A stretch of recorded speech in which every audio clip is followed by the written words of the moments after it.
Okay, so when you're playing as a survivor in Dead by Daylight, you are normally guaranteed to spawn no less than 32 meters away from the killer when loading into a match. At least this is how things are supposed to happen, but strangely enough it's not always the case. See, throughout DbD's history, some people have reported ridiculous spawning locations where a survivor appears right next to the killer at the start of a trial. And I really mean right next to the killer. This isn't even limited to old versions of the game, as a lot of players have experienced this anomaly in modern versions too.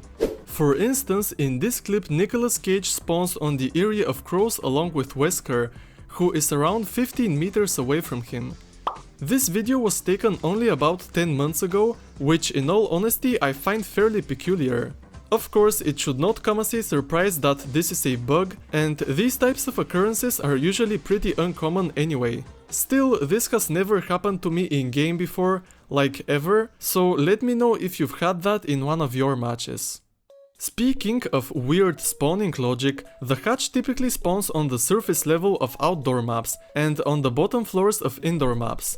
However, did you know that at one point in Dead by Daylight's history, there was a glitch on Midwich Elementary School that made the trapdoor generate in the basement?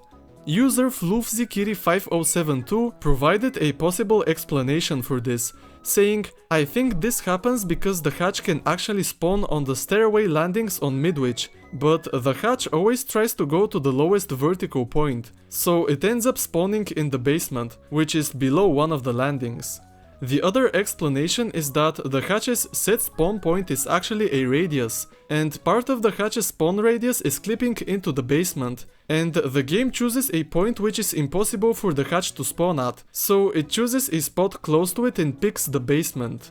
Funnily enough, this bug returned in the basement of the RPD East Wing map in November 2022. And while we're talking about the basement, let's move on to something a bit more recent. About 4 months ago there was an unusual occurrence on the Treatment Theater map.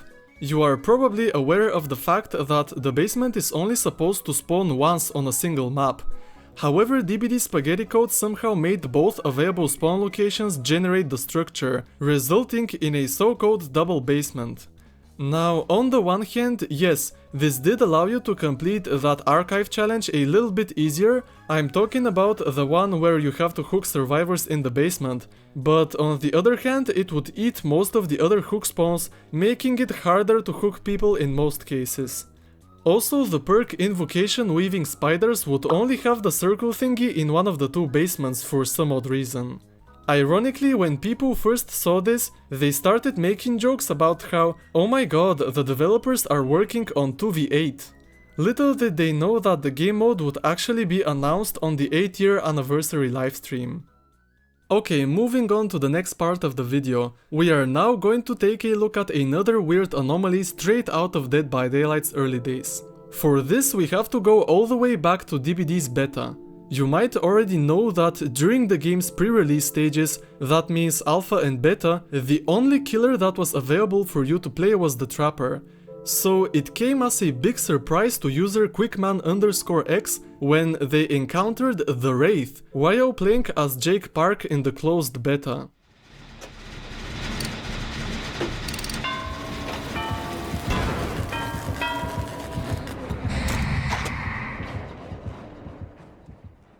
The description of the video reads, "The Wraith was not supposed to be available in the beta, but was for a short time.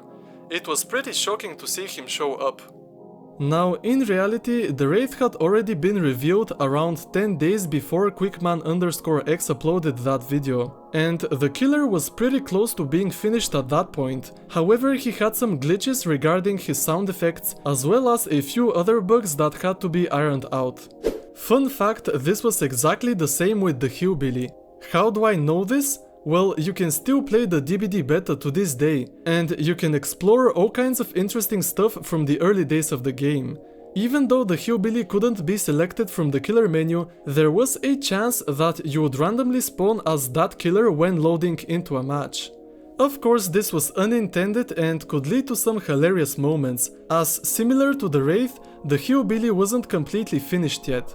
For instance, sometimes another hillbilly model would spawn on top of you in the lobby, which honestly looks pretty funny. Furthermore, the killer also had a couple of other bugs in regard to the sounds of his chainsaw.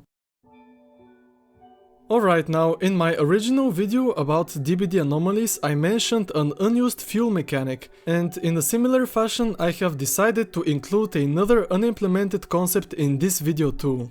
First we have to talk about the Skull Merchant.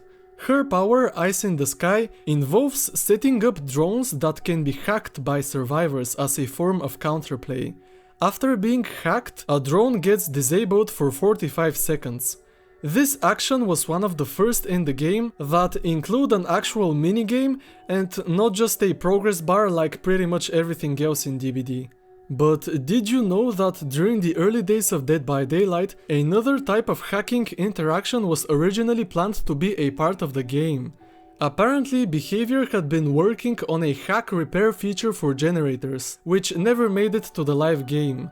As you can see, this is a screenshot taken on some kind of developer map, and the text above the progress bar says Hack Repair. Now, let's analyze this picture.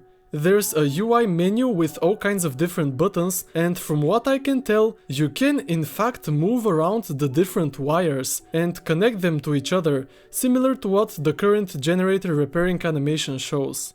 And to be fair, I really like this idea of survivors repairing generators for real, in the sense that once again it's kind of a minigame instead of the whole thing just being a moving grey line with occasional skill checks from time to time. The hacking repair action seems more engaging overall. Unfortunately, however, not much is known about this unimplemented concept, as the person who revealed it in the DbD Leaks Discord server doesn't have any further information. Regardless, this mechanic would have been pretty cool, and I hope that the developers decide to add something similar to this in the future, simply in order to make generator repairing more interesting for the survivors side. Well, I guess that was it. This was part 2 of the strangest anomalies from Dead by Daylight's history. I hope that you all enjoyed this video and that you learned something new from it. If you did, then make sure to let me know by leaving a like, and also I would be glad if you would consider subscribing as well. Anyways, thanks for watching and I'll see you in the next one. Bye!